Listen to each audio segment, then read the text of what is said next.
Ahora es el invierno del descontento de Rusia, aunque tampoco nadie lo va a convertir en un glorioso verano pronto. Ucrania está trabajando para asegurarse de que ese descontento se convierta en devastación al atacar el corazón de los sectores petrolero y gasífero de Rusia. Y para empeorar las cosas para Rusia, incluso Estados Unidos se ha sumado a la acción, ya que sus acciones recientes en Venezuela han tenido consecuencias de gran alcance, más allá de que Vladimir Putin pierda a Nicolás Maduro como aliado. En este momento, Rusia tiene un pequeño problema de flujo de efectivo, y por pequeño nos referimos a un problema que Putin no puede detener, e incluso podría llevar a que Rusia tenga dificultades para sobrevivir durante el invierno a medida que su dinero comienza a agotarse. Empecemos con el petróleo y el gas, dos recursos naturales que la mayoría sabe que son cruciales para la economía rusa, pero que no están generando tantos ingresos para Rusia como lo hacían en el pasado. De hecho, Rusia está ganando menos con su petróleo y gas que en cualquier otro momento durante la guerra, e incluso por un corto periodo antes de ella.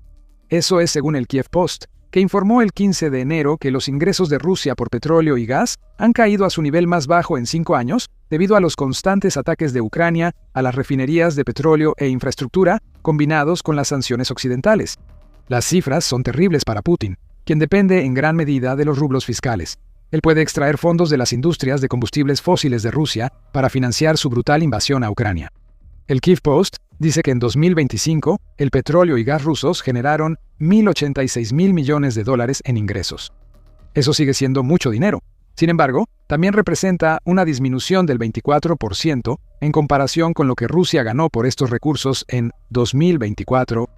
A este descenso en los ingresos se sumaron los precios del combustible más bajos de lo esperado, lo que redujo aún más los ingresos generados por los gigantes energéticos de Rusia y, por extensión, el dinero que Putin podía extraer para su guerra. Ucrania ha jugado un papel enorme en la creación de este problema para Putin. 2025 fue el año en que Ucrania transformó su estrategia de largo alcance. Lo que antes había sido una campaña desarticulada de ataques aislados contra el petróleo y el gas rusos, se transformó en una campaña muy coordinada en la que Ucrania atacó refinerías y otras instalaciones una y otra vez, especialmente durante la segunda mitad del año. UA Wire informó sobre los resultados de esta campaña más enfocada en un informe del 4 de diciembre. Dice que en los primeros 11 meses de 2025, Ucrania realizó 140 ataques contra refinerías de petróleo rusas y otras instalaciones de petróleo y gas. Esa cifra por sí sola es impresionante, ya que equivale a un promedio de casi 13 ataques por mes. Sin embargo, se vuelve aún más impresionante cuando te enteras de que estos 11 meses de ataques suman más que Ucrania llevó a cabo durante todo el periodo, entre principios de 2022 y finales de 2024, Ucrania tampoco disminuyó el ritmo durante el periodo navideño.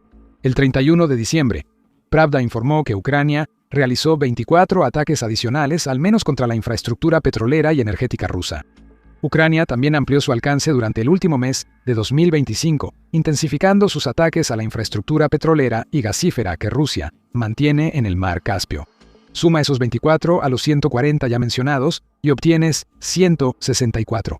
Además, diciembre también parece haber sido uno de los meses más intensos para los ataques ucranianos en 2025. Mientras todo esto sucedía, Rusia también se ha visto enfrentando sanciones más estrictas contra sus proveedores de energía hacia finales de octubre de 2025, como una forma de presionar la ofensiva de Moscú en Ucrania. Estados Unidos agregó a los dos mayores productores de petróleo de Rusia, Lukoil y Rosneft, a su lista negra de entidades sancionadas, informa el Kiev Post. El medio agrega que Rusia aún ha logrado vender petróleo a las naciones que han estado comprándole desde que Putin lanzó su invasión. Sin embargo, con Turquía, India y China siendo clave entre esos clientes, eso podría cambiar muy pronto. Y todo es gracias al presidente de Estados Unidos, Donald Trump. En enero, se dio a conocer la noticia de que Trump finalmente había dado luz verde a un proyecto de ley de sanciones secundarias que había estado circulando en el Congreso de Estados Unidos durante meses. El senador Lindsey Graham, quien es uno de los coautores del proyecto de ley, anunció la aprobación de Trump en una publicación del 7 de enero donde dijo: después de una reunión muy productiva hoy con el presidente Trump sobre una variedad de temas, él dio luz verde al proyecto de ley bipartidista de sanciones contra Rusia, en el que he estado trabajando durante meses con el senador Blumenthal y muchos otros. Graham agregó que el proyecto de ley llegó en un momento oportuno, dado que Putin sigue negándose a respaldar con hechos sus declaraciones sobre querer la paz, y que esto le dará a Estados Unidos la capacidad de castigar a los países que hacen negocios de petróleo y gas con Rusia, lo que, a su vez, podría cortar el flujo de dinero generado por esas dos industrias hacia el fondo de guerra de Putin. El Kiev Independiente explicó esto en su informe sobre la aprobación del proyecto de ley por parte de Trump. En lugar de aplicar sanciones directamente a Rusia, este proyecto de ley permitirá a Estados Unidos aplicar sanciones secundarias a cualquier nación que se descubra que está comprando petróleo, gas y productos petroleros rusos. Si el proyecto de ley se convierte en ley en su forma más agresiva, significaría que la administración de Trump obtendría la capacidad de imponer aranceles de al menos 500 a los bienes y servicios importados a Estados Unidos por países que compran productos energéticos rusos. Dejando de lado los debates sobre el valor de los aranceles, esto equivale a que Estados Unidos diga que está dispuesto a iniciar guerras comerciales con países como China e India si siguen comprando gas y petróleo rusos. Y al hacerlo, está poniendo una situación difícil para los compradores de Rusia. Sí. O siguen comprando productos energéticos rusos y enfrentan muchas más dificultades para vender sus bienes en Estados Unidos.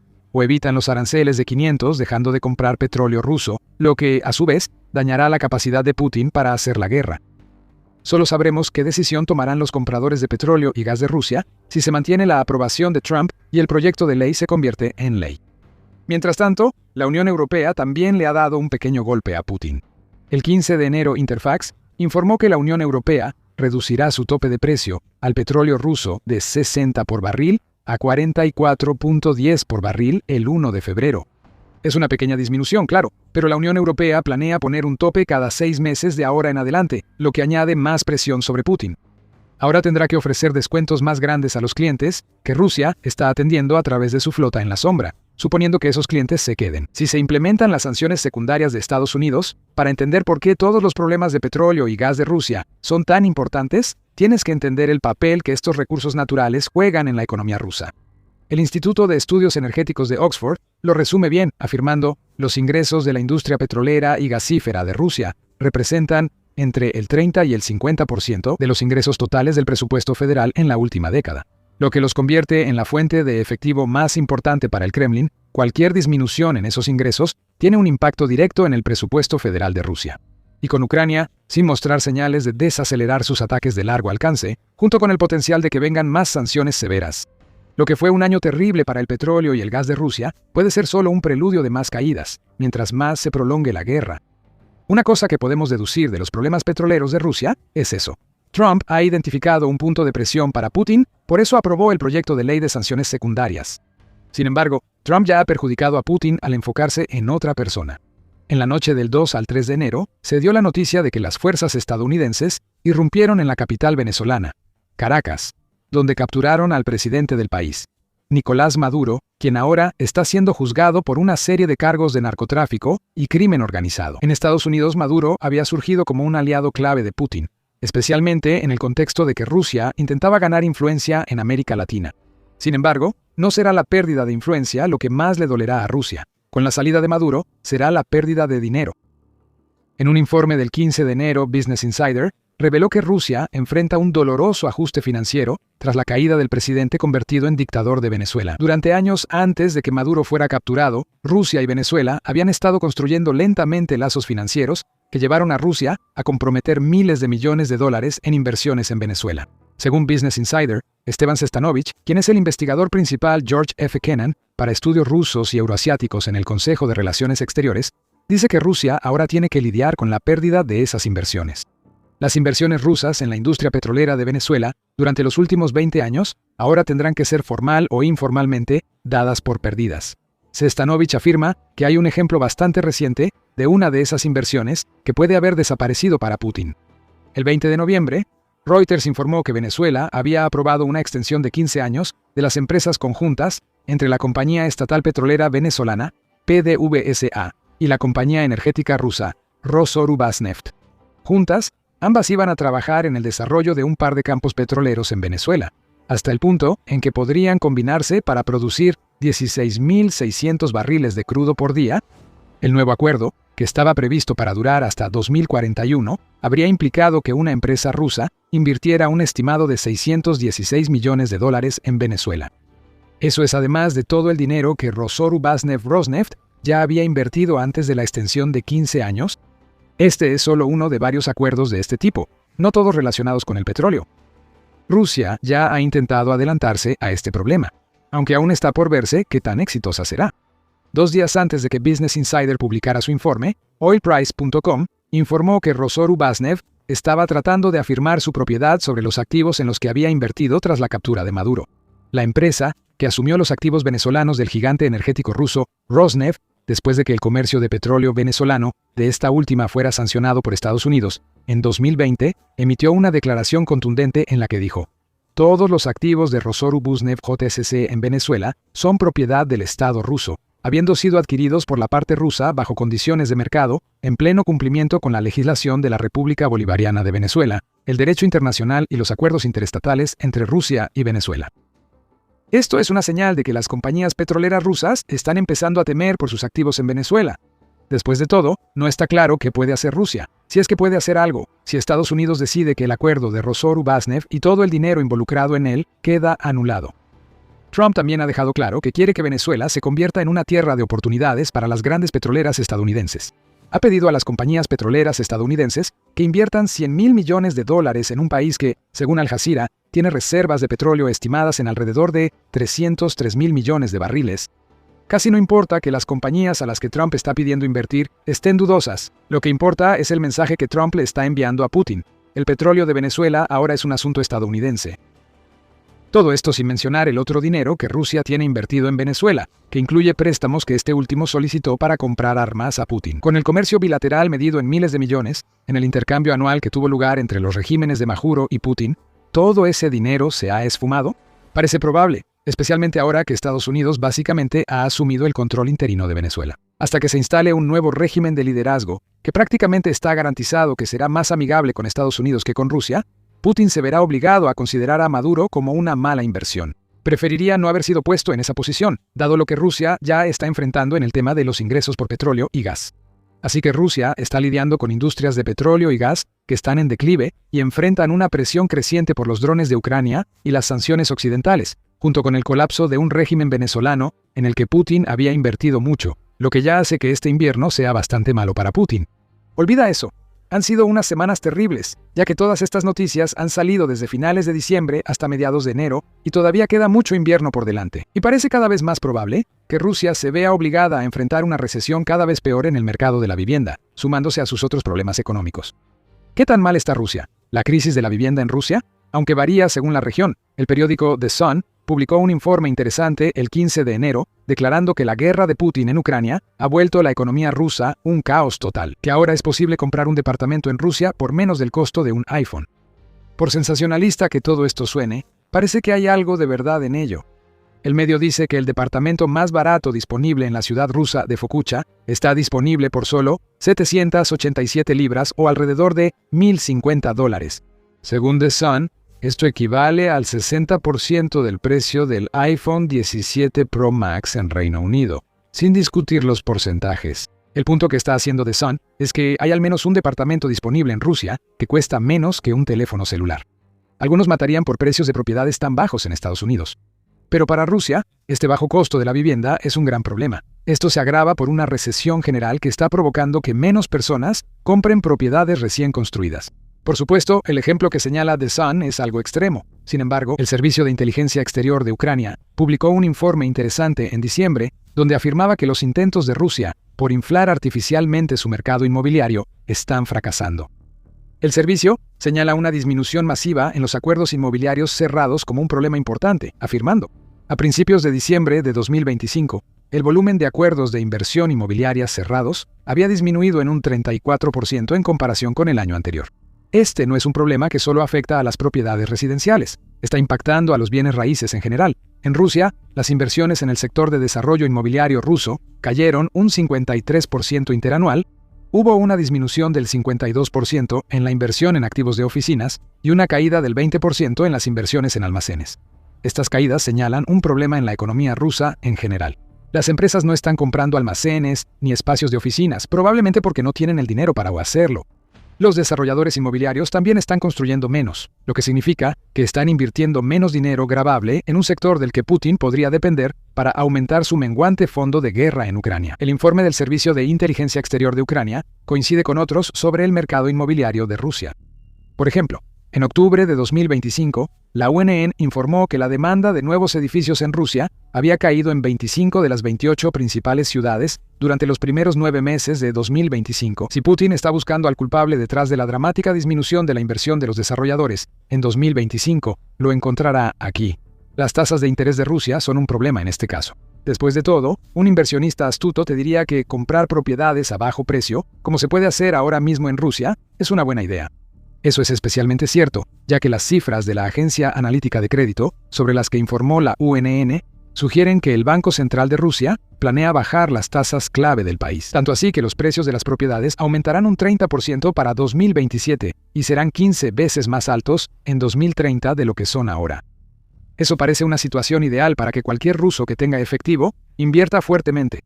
Y de hecho, la narrativa oficial en Rusia es que la gente debería comprar ahora para evitar precios más altos en el futuro. Sin embargo, UNN afirma que esa narrativa intenta ocultar el hecho de que cualquier ruso que saque una hipoteca probablemente estaba pagando entre 28 y 30% de interés en esa hipoteca en octubre.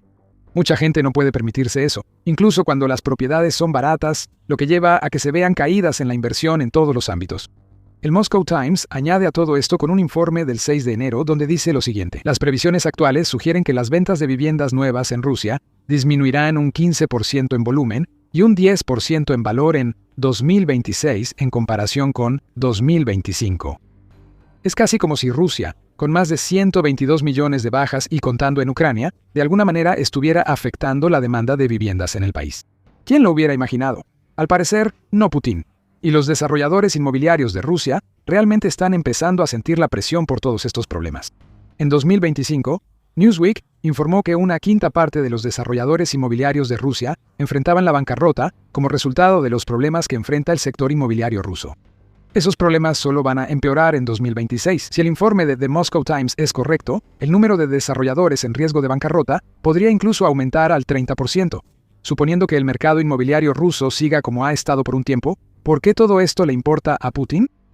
Para empezar, el sector de la construcción en Rusia es un gran empleador. Si los desarrolladores se declaran en bancarrota, significa que la gente se quedará sin trabajo, y las personas que no ganan dinero no compran mucho. Eso es un problema para Putin, considerando que ha aumentado la tasa del impuesto al valor agregado en Rusia al 22%. En un esfuerzo desesperado por exprimir un poco más a la sociedad rusa, los cínicos podrían señalar que mientras más desesperados estén los rusos, habrá más personas que el ejército ruso podrá reclutar para luchar en Ucrania. Y podrían tener razón. Pero enviar a más personas a la muerte no va a ayudar. Un mercado inmobiliario que está viendo una disminución tan masiva en las compras. Y esas disminuciones también le importan a Putin, porque Rusia tiene impuestos relacionados con la venta y la tenencia de propiedades. Por ejemplo, Expatica informa que el impuesto a la propiedad en Rusia se aplica a una tasa máxima del 25% del valor catastral de la propiedad, que es el valor oficial asignado a la propiedad por el gobierno para fines fiscales, aunque Moscow State dice algo diferente. Informa que todos pagan una tasa catastral del 0.1% sobre la propiedad al Estado. Bienes de más de 300 millones de rublos pagan 2% extra. Los de menor valor, 0.5%. Además, afirma que las autoridades locales tienen la capacidad de aumentar o disminuir estas tasas según lo consideren conveniente. El punto principal es que Rusia obtiene ingresos de los impuestos a la propiedad. La caída de los precios de las propiedades no es algo bueno para Rusia en este sentido. Y el potencial de aumentos masivos en el futuro se ve contrarrestado por el hecho de que el ruso promedio todavía no puede pagar la tasa de interés exorbitante que tienen las hipotecas, lo cual contribuye a las caídas en la compra y la inversión que se han visto a lo largo de 2025 y que se anticipan para 2026. Si juntas todos estos problemas, obtienes dos grandes dificultades para Rusia. Está ganando menos dinero de dos industrias principales, específicamente los sectores de energía y bienes raíces, y ha desperdiciado miles de millones invirtiendo en un régimen venezolano que ya no existe. El invierno de descontento para Putin va a ser largo y duro, y solo se sumará a los enormes problemas económicos que esta guerra ha impuesto a su país. Dejando el dinero de lado, Putin tiene otras razones para estar preocupado por la caída de Maduro. Venezuela es otro aliado perdido para Rusia tras el colapso del régimen tiránico de Siria y ante lo que bien podría ser la caída del régimen de Irán. Los aliados de Putin están cayendo como moscas, y las ambiciones de Putin de establecer a Rusia como un actor de poder global se están desvaneciendo. Descubre más en nuestro video y recuerda suscribirte a El Show Militar para obtener más informes actualizados sobre los muchos temas que afectan la economía de Rusia, y gracias por vernos.